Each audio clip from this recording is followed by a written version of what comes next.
Hello everyone, welcome to Star PHTV. So another watch review, and again, yan galing ulit sa ating sister na si Rita. She's the one who's buying these kinds of watches online and pinapa-unbox niya sa atin. So guys, kung anong itsura nito, let's check it out after this intro. Ladies and gentlemen.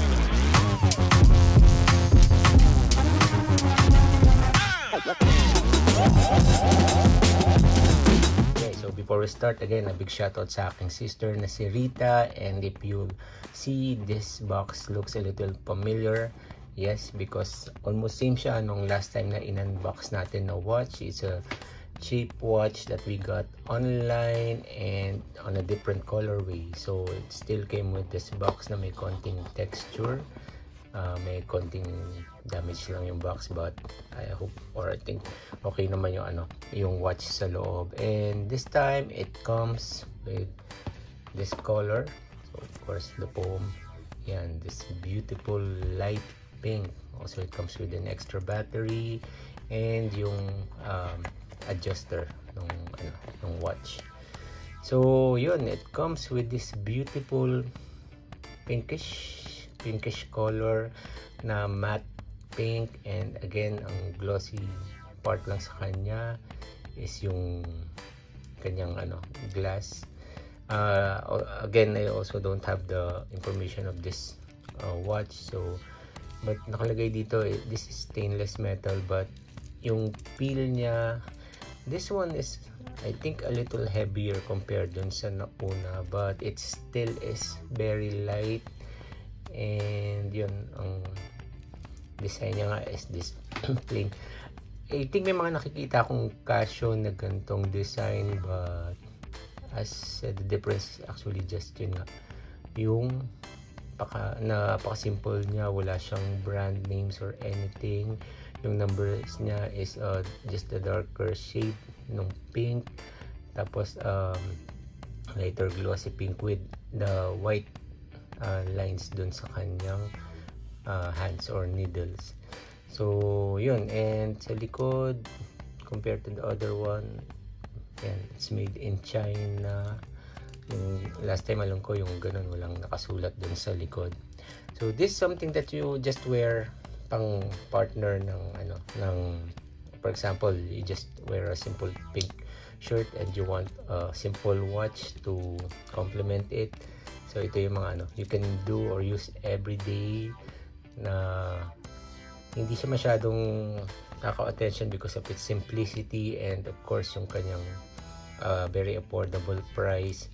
So hindi siya sa mga maselan, but for those who just want to have a simple watch to partner or complement their clothes or their for daily use yan. So what else can we see? Let's bring out our tools. So ipan-check again natin ang kanyang weight. Then let's just open it. And I'm not sure why it's taking time. Last time we did the video, medyo mas mabilis siya ngayon. So show kung gaano siya kagaan. Move the camera and put here.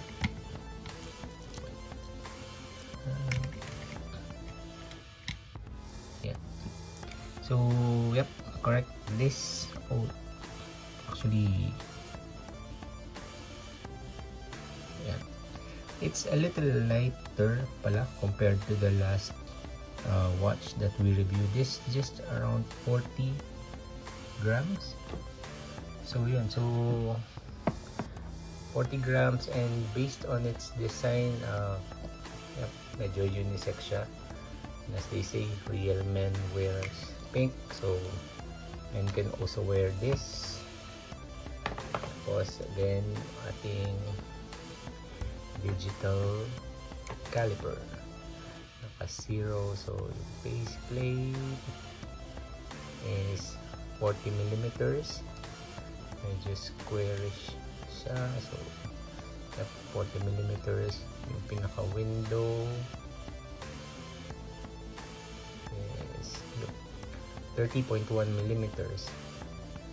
So sa part na to is 28, almost 29 millimeters going to the back. 18.6. So same mechanism lang nung last time. You have to press both, then unlatch. Yan, so it's a one whole piece that you can wear. And open close, so hindi pa siya na-adjust, kaya maluwag sa akin. As you can see, yan, I do have a small wrist. Yep. And as compared to the last one, I think this one is better. Siguro medyo masikip lang yung mga connections nung last, but this one, yeah, kaya niyang ma-bend here. So kahit pag nilitan siya, it fits perfectly sa wrist. So good siya kahit dun sa mga smaller wrist. Yeah, but for those who have bigger wrist, yep. So if you just need a simple watch for everyday, kasi I don't know if most of the time ang watch ngayon is just for for fashion.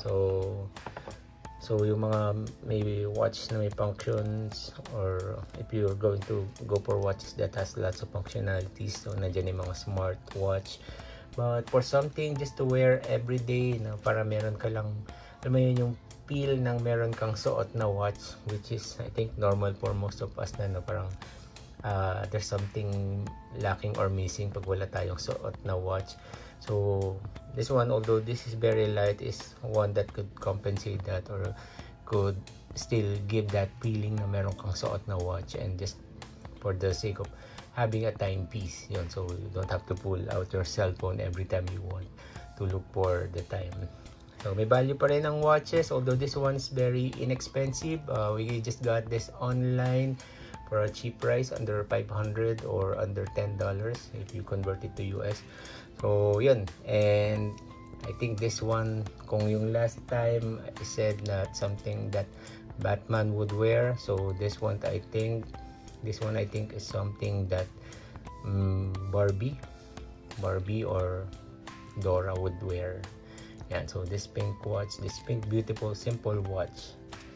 So yun guys, your thoughts about this watch, please share sa comment section below. And yun, would like to again to give a big shout out sa aking sister na si Rita, and also I would like to take this opportunity to thank our members na sina BF Angel Mendoza in Seoul and si Gib, si Hampas Lupang Burgess. So please do follow their channels and watch their videos.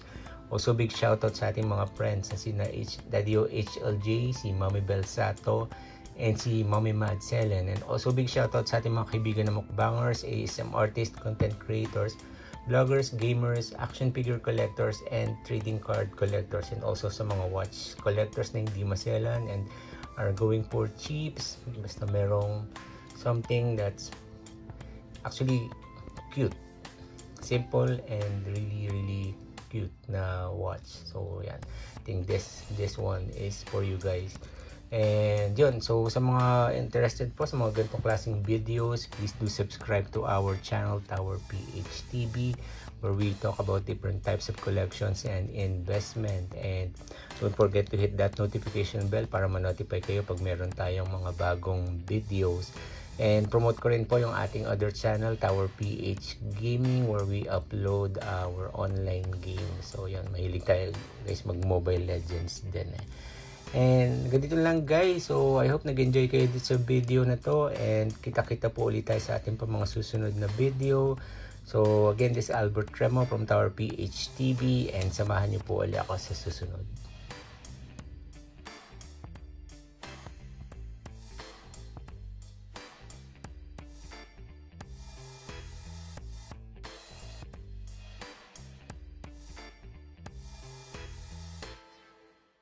Ladies and gentlemen.